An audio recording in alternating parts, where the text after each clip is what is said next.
நடிகர் அஜித் என்னுடைய இன்ஸ்பிரேஷன். கோவையில் நடிகர் மணிகண்டன் பதில்.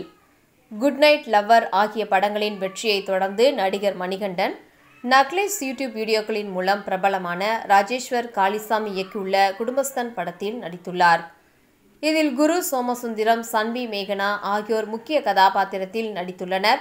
வைஷாக் இசையமைத்துள்ளார். இந்நிலையில் குடும்பஸ்தன் படத்தின் ப்ரமோஷன் நிகழ்ச்சி தனியார் வணிக வளாகத்தில் நடைபெற்றது.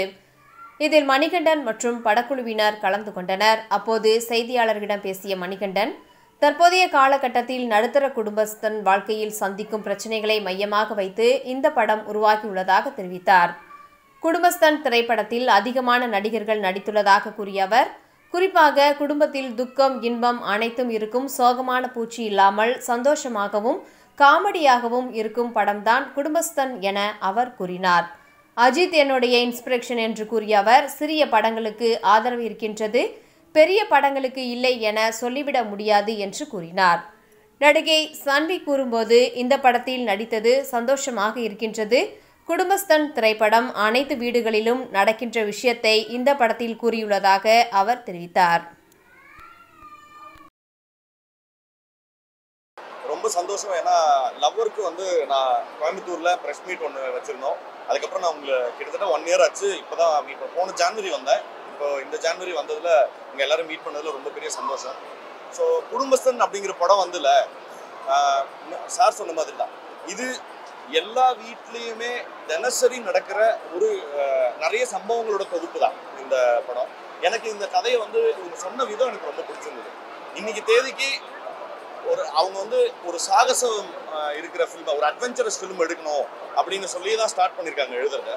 ஸோ என்ன அட்வென்ச்சரை பற்றி எழுதலாம், மலை ஏறுறதை பற்றி எழுதலாமா, நடுக்கடலை நீந்துறதை பற்றி எடுக்கலாமா அப்படின்னு சொல்லி யோசிக்கும்போது, இன்னைக்கு தேதிக்கு ஒரு குடும்பம் நடத்துறதே பெரிய சாகசம் தான், அதை பற்றி எழுதலாம் அப்படிங்கிற மாதிரி இந்த கதையை எழுதி பிடிச்சிருந்தாங்க. நான் அதோடைய பிச்சிங்கே எனக்கு ரொம்ப பிடிச்சிருந்தது.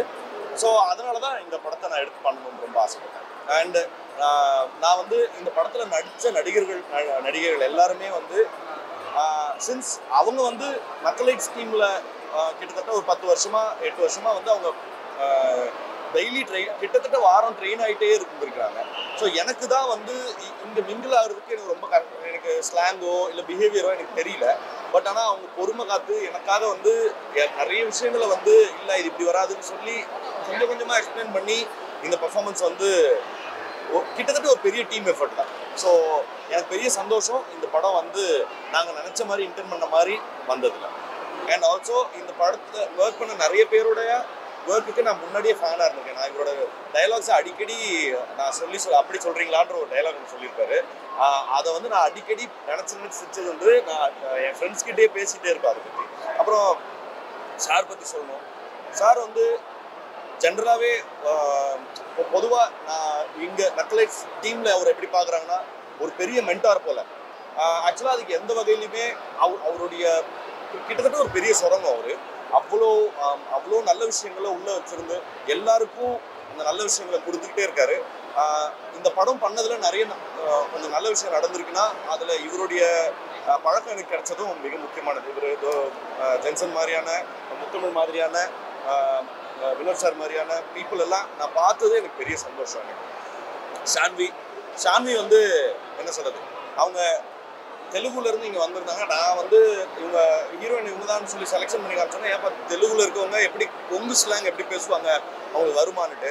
பட் ஆனால் அவங்க ரொம்ப அமேஸ் பண்ணாங்க. எஃபர்ட்லெஸ்ஸாக அவங்க பெர்ஃபார்ம் பண்ணக்கூடிய ஆர்டிஸ்ட். இன்னொன்று அவங்க டெடிக்கேஷன் அவங்க ஷூட்டிங் அடுத்த நாளுக்கு வராங்கன்னா முந்தின நாளே எல்லா டைலாகும் தரோவாக இது பண்ணிட்டு வருவாங்க. சார் சொன்ன மாதிரி தான், ஒரு டேக் 2 டேக் மேலே அவங்க போனதே கிடையாது. ஸோ அவங்களோட டெடிக்கேஷனுக்கும் என்னோட வாழ்த்துக்கள். ஸோ படத்தை பற்றின ஓவர் வியூ இவ்வளோதான் இப்போதைக்கு என் மைண்டில் வருது.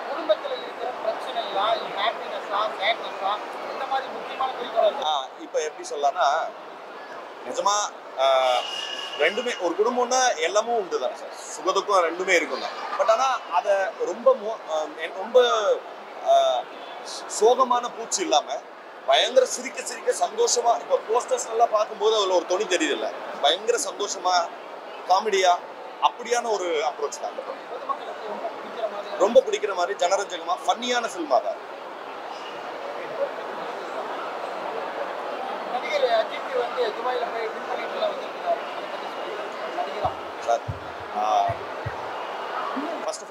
இந்த ஈவெண்ட் பற்றி நான் அதை சொல்கிறேன். பட் ஆனால் இதோட ரெஸ்ட்ரிக்ட் பண்ணிட்டா இன்னும் பெட்டர்னு நினைக்கிறேன். ஏன்னா அது எங்களுக்கு உபயோகமாக இருக்கும்.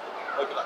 ஒன்று. ரெண்டாவது, அஜித் சார் வந்து என்றைக்குமே அக்ராஸ் ஜென்ரேஷன் அவர் பெரிய இன்ஸ்பிரேஷன் தான், பெரிய ஐகான் தான். ஏன்னா அவருடைய தொடர் இந்த பேஷனை நோக்கின சேஸ் வந்து பயங்கரமாக நிறைய. நான் அவர் ஒர்க் பண்ணும்போதுமே அவர்கிட்ட நான் சொல்லியிருக்கேன், அவர் என்றைக்குமே வந்து அவரோட பேஷனை வந்து என்றைக்குமே கைவிட்டதில்லை. அதோடைய ஃப்ரூட்ஸ் வந்து அவருக்கு கிடைச்சிக்கிட்டே இருக்கிறதுங்கிறது இன்னும் எனக்கு இன்ஸ்பைரிங்காக இருக்குது. ஓகே, நம்மளாலையும் முடியும், தொடர்ந்து சேஸ் பண்ணிட்டு இருந்தால் அதை பிடிச்சிருக்கும். பெரிய பெரிய பட்ஜெட்டுக்கெல்லாம் வந்து திரையரங்கு உரிமையாளர்கள் வந்து நல்ல ஒரு வரவேற்பு கொடுக்குறாங்க. சின்ன பட்ஜெட்லாம் படமே எடுக்கிறது இல்லை. எனக்கு தெரியல சார். ஏன் சொல்றேன்னா, ஃபர்ஸ்ட் ஆஃப் ஆல் எனக்கு வந்து திரைமறைவில் என்ன இருக்குன்றதுக்கான இது இல்லை. பட் ஆனால் அப்படி இருந்திருந்தா என்ன மாதிரி ஒரு சின்ன ஆக்டர்லாம் வந்து எல்லாத்தையும் வந்திருக்கு. இந்த பேட்டியே நடந்திருக்காது. ஆதரவு இருக்க தான் செய்யுதுன்னு. அதே போல ஓடிடியில் வந்ததுனால நிறைய ப்ராப்ளம்ஸ் எல்லாம் கிரியேட் ஆகுது. ப்ராப்ளம் கிரியேட் ஆகுதா? ஓடிடியில் வர்றதுனால படம் வந்து சரியாக மூவ் ஆகுது. அதான் சார், அது பெரியவங்க அவங்க பேசி முடிவெடுத்துக்குவாங்கன்னு நினைக்கிறேன். நான் அதை பற்றி கருத்து சொல்லி எதுவுமே நடக்க போகிறது. ஸோ ஒரே ஒரு ரிக்வஸ்ட் மட்டும், இந்த படத்துக்கான இதுவாக இருந்ததுன்னா எங்களுக்கு உபயோகமாக இருக்கும். அது மட்டும் கொஞ்சம் ஹெல்ப் பண்ணுங்க சார். சார் இன்னும் பேர் வைக்கல. ஒரு ரெண்டு படம் சைன் பண்ணி வச்சிருக்கேன். ஆமாம் ஆமாம், ரொம்ப சந்தோஷமா இருந்தது. கோயம்புத்தூர் மக்கள் எல்லாருமே பயங்கர சப்போர்ட்டிவ். நாங்கள் நிறைய ஸ்ட்ரீட்ஸில் நிறைய இடங்கள்ல வந்து நாங்கள் ஷூட் பண்ணியிருக்கோம். அவங்க வந்து அதை புரிஞ்சுக்கிட்டு, ஓ இந்த சைடு வரக்கூடாதா அப்படின்னு சொல்லி எங்களுக்காக பயங்கரமாக சப்போர்ட் பண்ணியிருக்கோம். சினிமா நிறைய வகையான கதாநாயகர்களை பார்த்துருக்குது. ஒரு சராசரி குடும்பஸ்தனை ஒரு கதாநாயகனாக காமிக்கணும் அப்படின்னு சொல்லி நாங்கள் விரும்பணும். ஏன்னா ஒரு சராசரியான குடும்பஸ்தன் என்பவன், அது ஒரு ஆணாக இருக்கலாம் பெண்ணாக இருக்கலாம், குடும்பத்தினுடைய எல்லா சுமைகளையும் தாங்கி, ஆனால் அந்த குடும்பம் சந்தோஷமாக இருக்கணுங்கிறதுக்காக பகல் பார்க்காம ஆண்களும் பெண்களும் உழைச்சிக்கிட்டே இருக்காங்க. அவங்க தான் ஹீரோஸ் அப்படிங்கிறத ரொம்ப சந்தோஷமாக ஹாப்பியாக எல்லா குடும்பங்களும் சேர்ந்து பார்த்து என்ஜாய் பண்ணி செலிப்ரேட் பண்ணுற வகையில் உருவாக்கப்பட்டிருக்கிறது தான் குடும்பஸ்தன் படம். இப்போ இந்த குடும்பஸ்தன் படம் எடுக்கிறீங்க, மத்திய மாநில அரசுகளோட திட்டங்களை ஒழுக்கமாக சேர்றது கிடையாது, பணம் ரொம்ப கம்மியாக வருது, இதனால தான் குடும்பத்திலே பிரச்சனை வருது. அதை டார்கெட் பண்ணி ஏதாவது இருக்குது? அரசாங்கங்களை டார்கெட் பண்ணுறது இந்த படத்தோட நோக்கம் இல்லை. ஒரு சராசரி குடும்பஸ்தன் என்பவன் அவன் அளவில் என்னென்ன பிரச்சனைகளை சந்திக்கிறான்.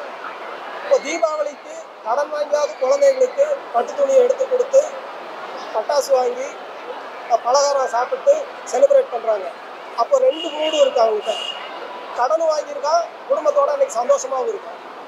அந்த உணர்வை எப்படி நம்ம புரிஞ்சுக்கிறது? ஸோ அந்த மாதிரியான கைத்து மேலே நடக்கிற மாதிரியான விஷயங்கள் தான் இந்த படம் டீல் பண்ணுது. காரணமே பணமாக தான் வருது. பணம் இல்லைன்னா ஒன்றுமே பண்ண முடியாது. அதை வந்து நம்ம பார்க்குற மாநில அரசாங்கம் மத்திய அரசாங்கம் உங்களோட டார்கெட்லாம் வருது. அதை எப்படி நீங்கள் அதே டார்கெட்டில் வருது? இல்லை சார், இந்த படம் அரசியல் பேசலை. ஆனால் கடந்த ஒரு 30 ஆண்டு காலமாக இந்த சமூகத்தில் ஒரு பெரிய சேஞ்ச் இருக்குது. எக்கனாமிக் சேஞ்ச் இருக்குது, எக்கனாமிக் பாலிசியில் சேஞ்ச் இருக்குது. அந்த எக்கனாமிக் பாலிசியில் வந்த சேஞ்சினால என்ன நடந்திருக்குன்னா, ஒரு நிரந்தரமான விஷயங்கிறது இல்லை, எல்லாமே தற்காலிகமாக மாறி இருக்குது. அன்சர்டனிட்டிங்கிறது இருக்குது. இப்போ ஐடியில் ₹1,00,000 சம்பளம் வாங்குறாங்க, ஆனால் வேலையில் 10 வருஷம் நிரந்தரமாக இருப்பாங்களான்னு அவங்களால சொல்ல முடியாது. இந்த அன்சர்டனிட்டிங்கிறது நம்மளுடைய வாழ்க்கையில் எல்லா லேயருக்குள்ளேயும் வந்திருக்கு. அப்போ அந்த அன்சர்டனிட்டி ஒரு தனி மனிதனை, ஒரு குடும்பத்தை, ஒரு சமூகத்தை எப்படி மாற்றிருக்குங்கிறத ஒரு சோசியலாக ரொம்ப காமிக்கலாக சந்தோஷமாக பகடியாக சொல்கிற ஒரு படம் தான் குடும்பம். ஓகே, நன்றி.